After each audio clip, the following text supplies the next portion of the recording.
नमस्कार, अंचल आंचल देख रहे हैं आप। मैं हूं आपके साथ राजश्री धवाई। तो चले बात कर लेते हैं महत्वपूर्ण खबरों की। तो मेघालय के ईस्ट जैतिया हिल्स जिले में गुरुवार को एक अवैध कोयला खदान में हुए भीषण धमाके से हड़कंप मच गया। इस पूरे हादसे में अब तक कम से कम 18 मजदूरों की जान चली गई है। कई मजदूरों के खदान में फंसे होने की आशंका जताई जा रही है। तो ये घटना सुबह थांगसकू इलाके में हुई। राज्य की पुलिस महानिदेशक के मुताबिक राहत और बचाव कार्य जारी है। धमाके के समय खदान में कितने मजदूर थे ये अभी स्पष्ट नहीं है। धमाके के कारणों की जांच की जा रही है। इधर प्रधानमंत्री कार्यालय ने पूरे हादसे पर शोक जताते हुए मृतकों के परिजनों को 2 लाख और घायलों को 50,000 रुपए की सहायता देने की घोषणा की है।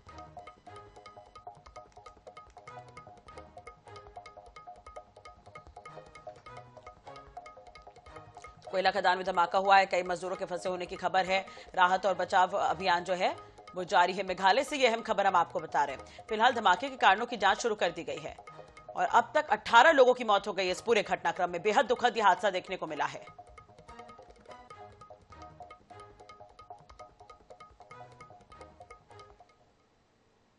A very tragic incident that took place in East Jaitia Hills, where a dynamite explosion had occurred at an illegal coal mine in Minsingot, Thangsko area in East Jaitia Hills.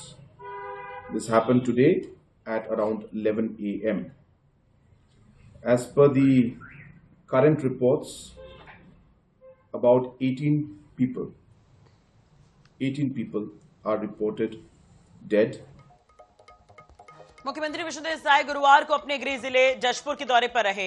इस दौरान मयाली नेचर कैंप में मुख्यमंत्री का एक अलग ही अंदाज देखने को मिला। सीएम साय ने यहां भारत सरकार के स्वदेश दर्शन योजना में 10 करोड़ रुपए की स्वीकृति का मयाली बगीचा विकास परियोजना का भूमि पूजन किया और जिले को करोड़ों रुपए के विकास कार्यों की सौगात दी है। तो जशपुर को पर्यटन के नक्शे पर स्थापित करने के उद्देश्य से मुख्यमंत्री ने मयाली में अनेक एडवेंचर स्पोर्ट्स की शुरुआत की। सीएम ने न केवल सुविधाओं का लोकार्पण किया बल्कि कई साहसिक खेलों में हाथ आजमाया।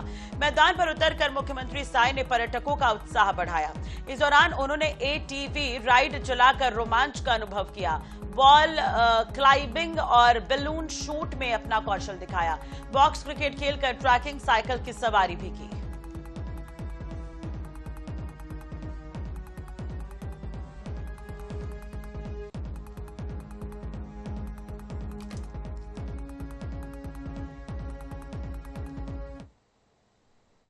आज जशपुर जिले के लिए बड़ा सौभाग्य का विषय है कि आज पर्यटन की दिशा में आज नींव रखने का काम किए हैं।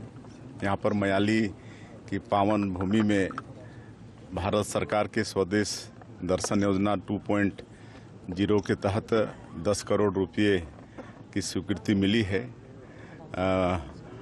मयाली बगीचा विकास परियोजना का, जिसका आज भूमि पूजन कार्यक्रम संपन्न हुआ है। एक जो कैलाश गुफा है, कैलाश गुफा में भी वहाँ भी विकास होगा। इस तरह से जशपुर जिले में ये शुरुआत किए हैं। आगे और भी पर्यटन के क्षेत्र में यहाँ पर विकास करेंगे। बहुत फायदा होगा। पर्यटन यहाँ पर आएगा तो एक तो होम स्टे को हम लोग बढ़ाएंगे और जहाँ तक फॉरेनर टूरिस्ट आते हैं तो होम स्टे को बड़ा पसंद करते हैं। तो हम लोग अभी कुछ लोगों को सहयोग किए हैं।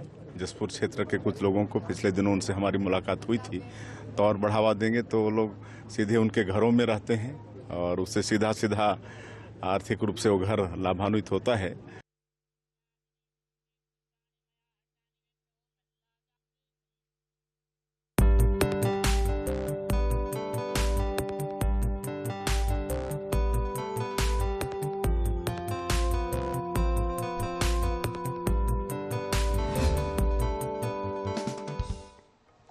मुख्यमंत्री डॉक्टर मोहन यादव हरिद्वार दौरे पर रहे। यहां पतंजलि योगपीठ के गुरुकुल में आयोजित कार्यक्रम में उन्होंने योग गुरु बाबा रामदेव के साथ योग अभ्यास किया।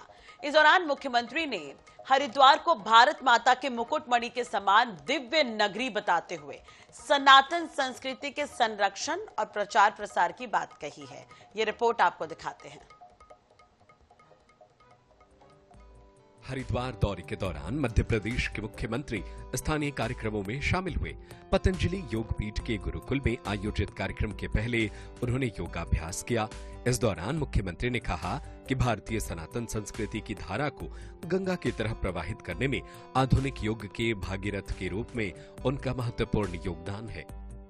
देश के प्रथम भारत माता मंदिर के संस्थापक पद्म भूषण स्वामी सत्यमित्रानंद गिरी की प्राण प्रतिष्ठा के अवसर पर उन्हें नमन किया।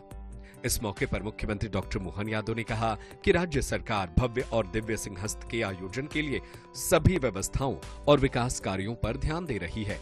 मुख्यमंत्री डॉक्टर मोहन यादव ने कार्यक्रम में उपस्थित सभी संत महात्माओं को सिंहस्थ 2028 के लिए उज्जैन पधारने के लिए निमंत्रण दिया। हरिद्वार में हमारी भारत माता के उस संदर्भ से जोड़ करके उस काल में भी एहसास कराया कि अदरवाइज मंदिर की कल्पना कोई ऐसी हो ही नहीं सकती, लेकिन वहां से अपने कामों के बलबूते पर वैचारिक रूप से भारत को अपने हिंदुत्व में गर्व होना चाहिए। हिंदुत्व ही राष्ट्रत्व है, इस आधार पर कई प्रकार से उनने उपक्रम चालू किए और उसी आधार पर जब मध्य प्रदेश से भानपुरा पीठ से संबंध आता है तो मध्य प्रदेश के मुख्यमंत्री का आना समसामयिक भी हो जाता है कि मुझे जरूर आना चाहिए। और अवधेशानंद जी महाराज साहब का भी वही साधना स्थल सोनकच्छ से आपकी यात्रा प्रारंभ हुई। मैं आपको भी प्रणाम करता हूं और इस अवसर पर सच में 2028 के कुंभ मेले के समान हमारे सिंहस्थ की तैयारी भी हम सब कुछ कर रहे हैं और उम्मीद कर रहे हैं कि आप सबके माध्यम से सनातन की ये धारा शाश्वत रूप से बहती रहे। मैं अपनी ओर से पुनः मध्य प्रदेश सरकार की ओर से अपना प्रतिनिधित्व यहाँ देते हुए आप सबको आमंत्रण भी दे रहा हूँ। मध्य प्रदेश के मुख्यमंत्री डॉक्टर मोहन यादव ने हरिद्वार के पतंजलि योग पीठ में योग गुरु बाबा रामदेव से मध्य प्रदेश में गुरुकुल और आश्रम स्थापित करने का आग्रह किया है। उन्होंने सनातन संस्कृति के संरक्षण और शिक्षा को बढ़ावा देने के लिए पहल की है। Bureau report, INH news, Bhopal.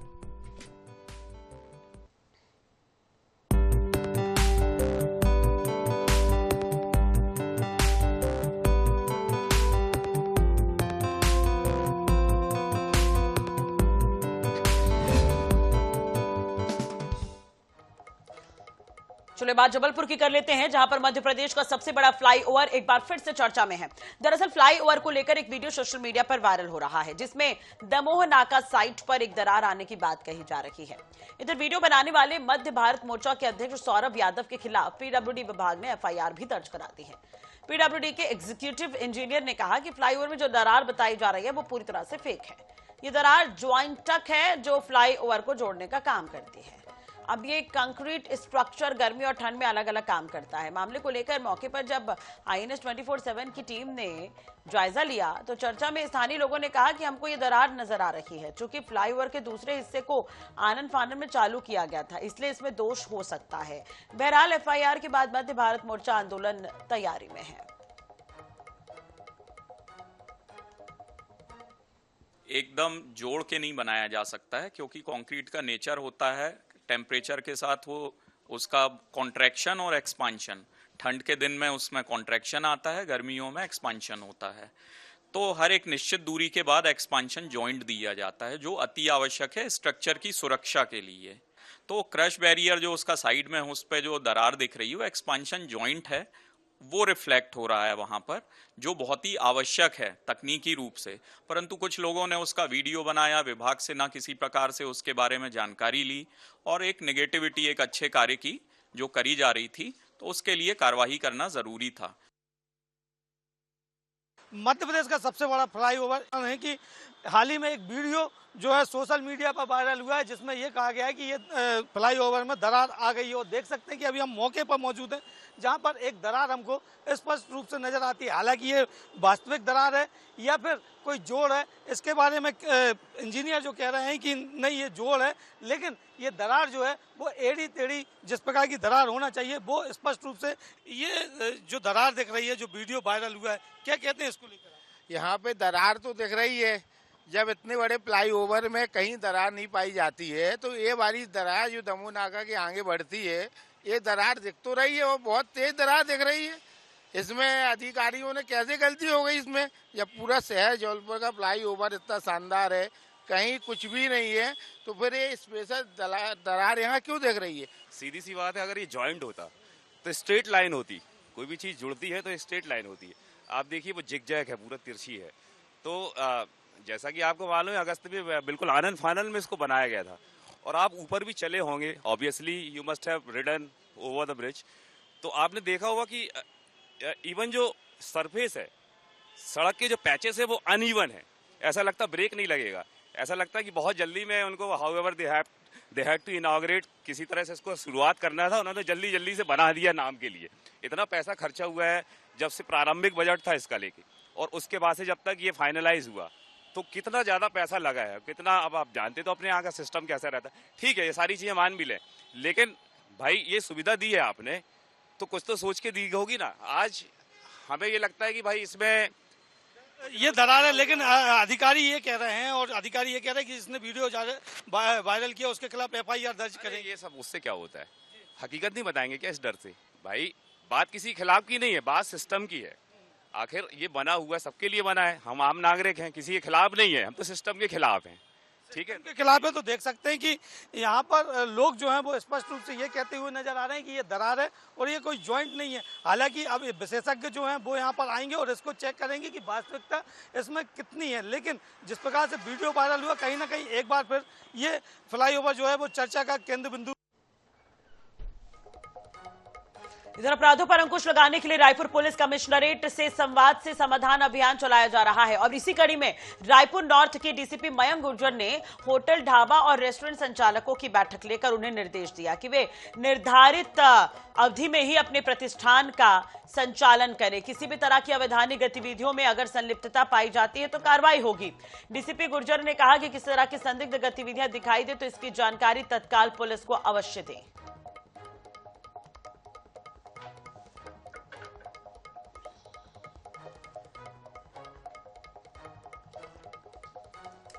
राजधानी रायपुर में देर रात तक खुलने वाले क्लब, बार, रेस्टोरेंट और ढाबे के कारण कहीं न कहीं अपराध बढ़ते हैं, और इसे लेकर अब रायपुर कमिश्नरेट में DCP नॉर्थ जोन के DC ने बैठक ली है। इस बैठक में तमाम जो संचालक थे होटल, ढाबे और रेस्टोरेंट के, वे भी शामिल थे।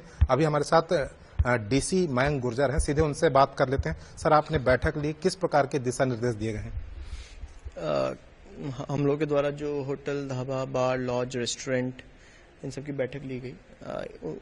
उस बैठक में क्लियरली बताया गया कि जो प्रॉपर नियम है उन सब का पालन किया जाए। साथ ही साथ उन्हें ये भी बताया गया कि जो विभिन्न प्रकार की परमिशंस होती हैं उसको प्रॉपर टाइम पर अपडेटेड रखें, फायर सेफ्टी नॉर्म्स का पालन करें। उसके अलावा जो टेम्पररी और परमानेंट बार लाइसेंसेस मिलते हैं उसमें भी जो शर्तें दी गई हैं उसका पालन करें।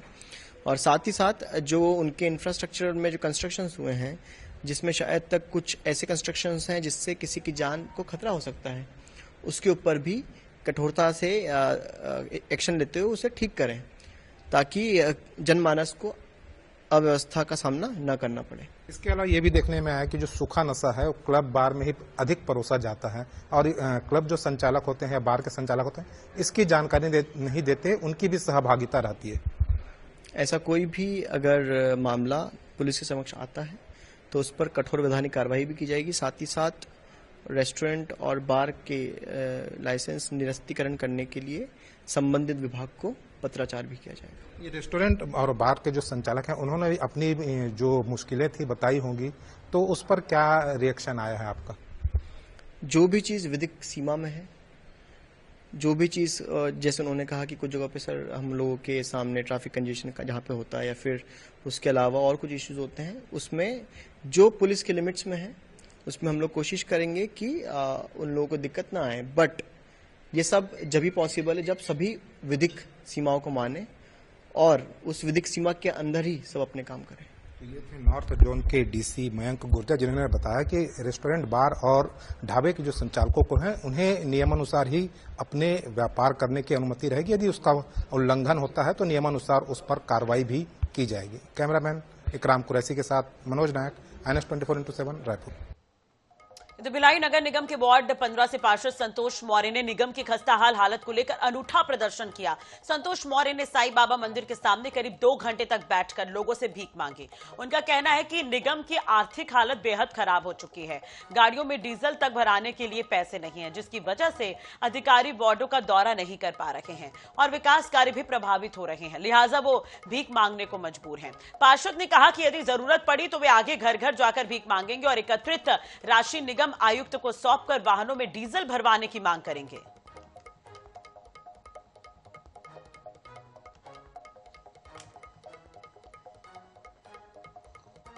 नगर पालिका निगम भिलाई की जो आर्थिक स्थिति है, उस आर्थिक स्थिति को सुधारने के लिए एक छोटा सा प्रयास है मेरे द्वारा। मैं भी इसी भिलाई क्षेत्र अंतर्गत जनप्रतिनिधि हूँ, वार्ड नंबर 15 से, तो मेरा भी एक छोटा सा दायित्व बनता है। तो मेरे को समझ में आया कि आज गुरुवार का दिन है, साईं बाबा के दरबार में आज बैठा हूँ, कुछ फंड इकट्ठा कर लूँ, साथ गाड़ियों में डीजल की व्यवस्था हो जाए।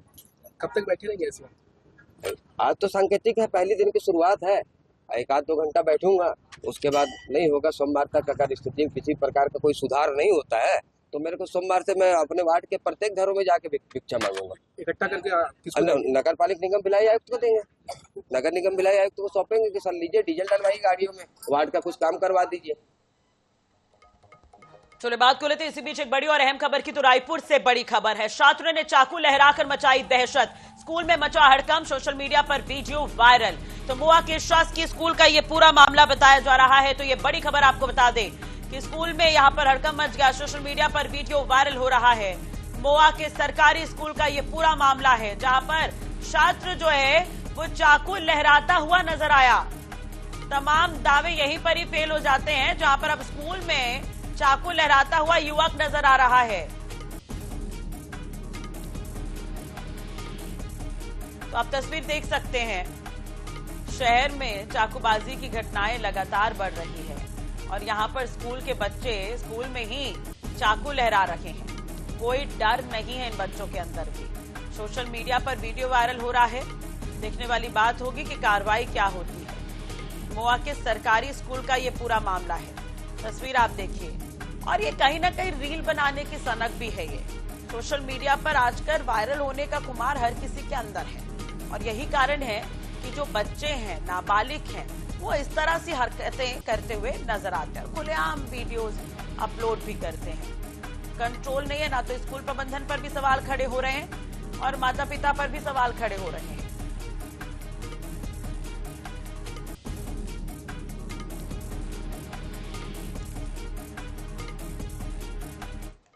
छत्तीसगढ़ के गौरेला पेंड्रा मरवाही जिले के पेंड्रा नगर निवासी युवक अंकित साहू ने अमेरिकी युवती कायला से भारतीय पारंपरिक रीति रिवाजों के साथ विवाह कर अनूठी मिसाल पेश की है। ये विवाह 5 फरवरी को मध्य प्रदेश के अमरकंटक स्थित नर्मदे आनंदम रिजॉर्ट में हर्षोल्लास के साथ संपन्न हुआ। तो अमेरिका में इंजीनियरिंग पढ़ाई के दौरान दोनों की मुलाकात हुई थी, जो मित्रता से प्रेम में बदली। भारतीय संस्कृति से प्रभावित कायला ने पारंपरिक विवाह को अपनाया। समारोह में दोनों देशों के परिजन शामिल हुए और ये विवाह सांस्कृतिक समन्वय का सुंदर उदाहरण बन गया।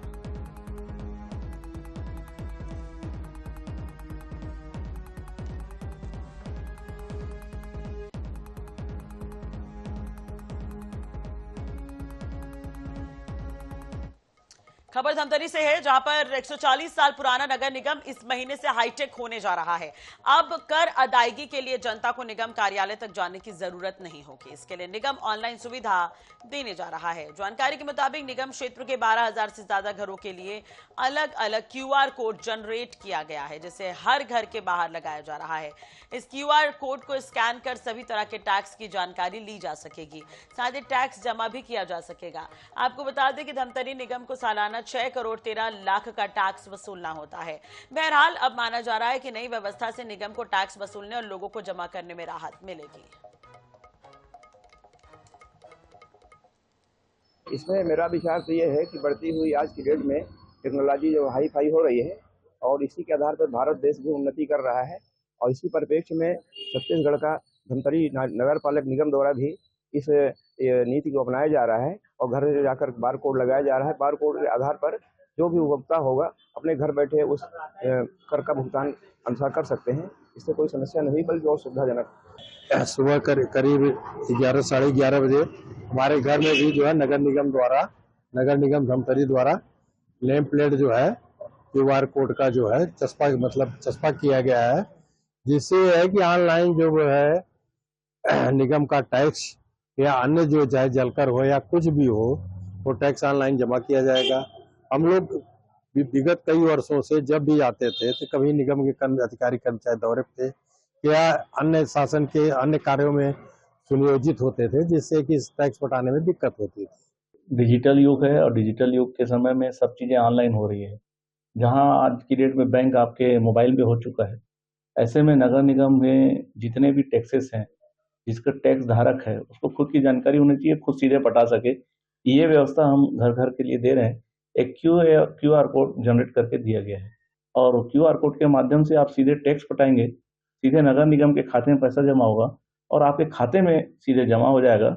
सारी जानकारियां उसके अंदर में रहेगी। आपकी जमीन कितने स्क्वायर फीट है, उसके अंदर में जलकर कितना है, संपत्ति कर कितना है और शिक्षा कर कितना है, ये सब जितने कर पटाए जाते हैं वो उसके अंदर में रहेंगे। चलिए बात करते हैं ग्वालियर की जीवाजी यूनिवर्सिटी की, जहां प्रधानमंत्री उषा योजना के तहत भवन हॉस्टल निर्माण के लिए 38 करोड़ रुपए लाभ हो सकते हैं। दरअसल यूनिवर्सिटी प्रशासन ने नगर निगम से बिल्डिंग परमिशन न लेते हुए निर्माण कार्य शुरू कर दिया था, लेकिन निगम ने निर्माण कार्य पर रोक लगा दी है। पहले के बकाया 12 करोड़ रुपए के टैक्स की रिकवरी का नोटिस भी भेजा गया है। अब यूनिवर्सिटी प्रशासन पर संकट के बादल मंडराए हुए हैं।